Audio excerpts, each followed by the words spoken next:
Hello. Um, I thought I'd do a follow-up video to my first henna video, mainly because it's been like 3-4 years now, and I'm obviously still using the henna.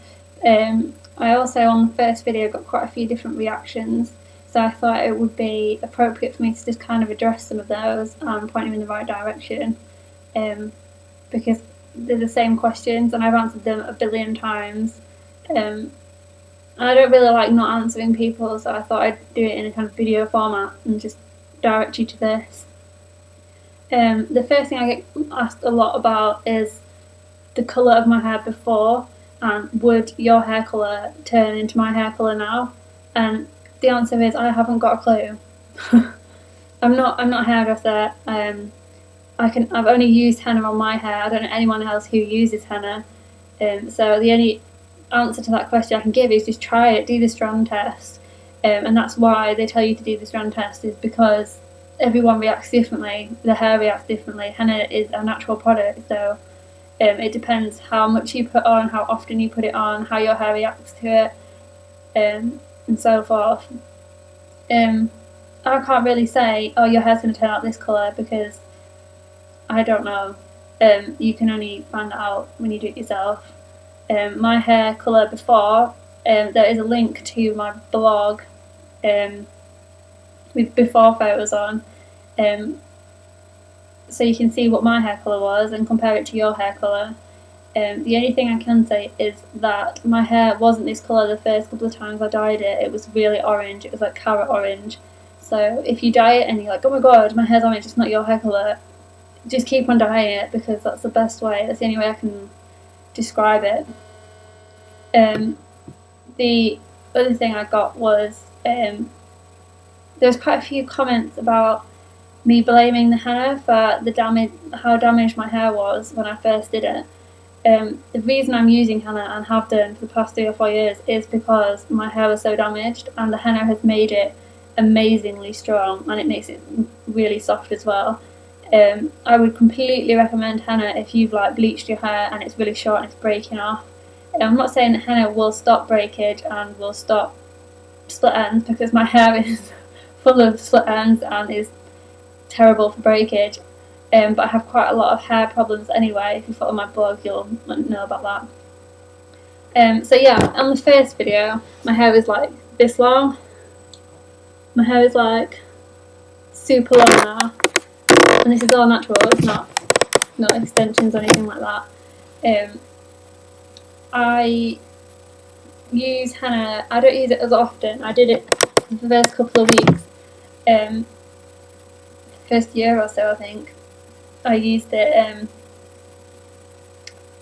like between 3 and 4 weeks, every 3 or 4 weeks. Now I just got really lazy really, and I use it every 6 weeks, maybe more. It depends, because in the summertime, obviously with the sun, if you're in the UK you know what I mean by that, it tends to fade a lot faster, because naturally my hair lightens in the summer, and especially now I'm thinking about doing it this afternoon, because my hair is like, the roots are quite light, my hair's quite light anyway compared to the henna, so I'm kind of, it depends, it's very dependent on how the weather's been or how often I've washed it.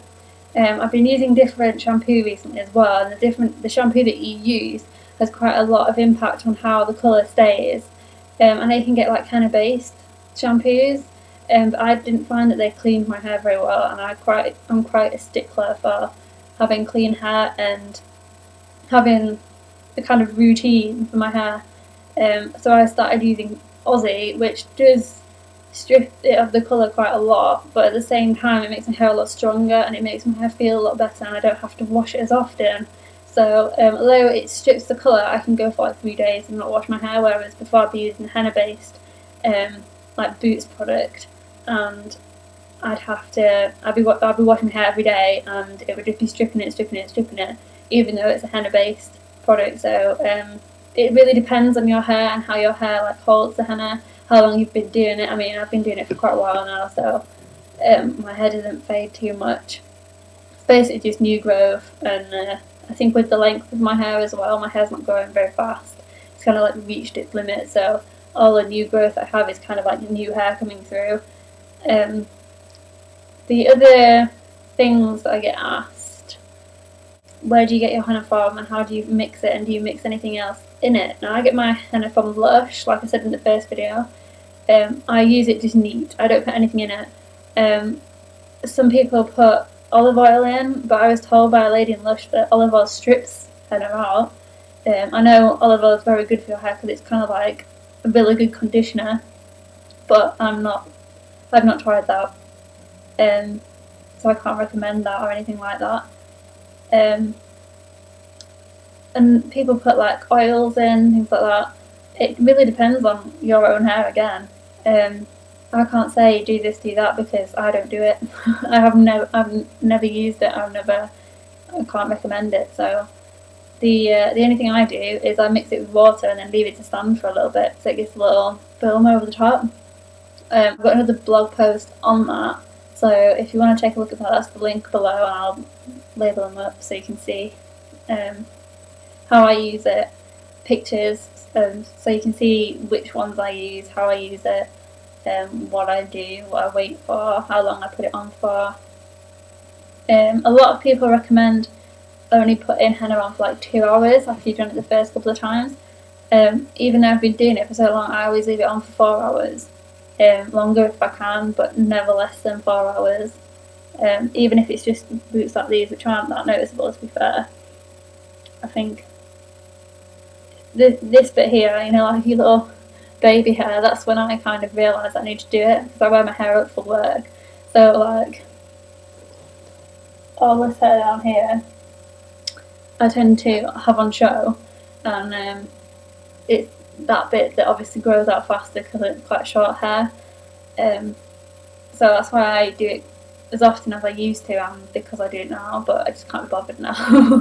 I just don't care. So I hope this clears up a few of your questions, and if you have any other questions, don't hesitate to contact me. It might take me a little while because I don't really look on here that often. If you do have a question, my blog's probably the best one to go on because I go on that quite regularly, probably daily, and I check on that. I also my email's on my blog. So I hope this clears up a few of your questions. If you do have any questions, again, just contact me. So bye.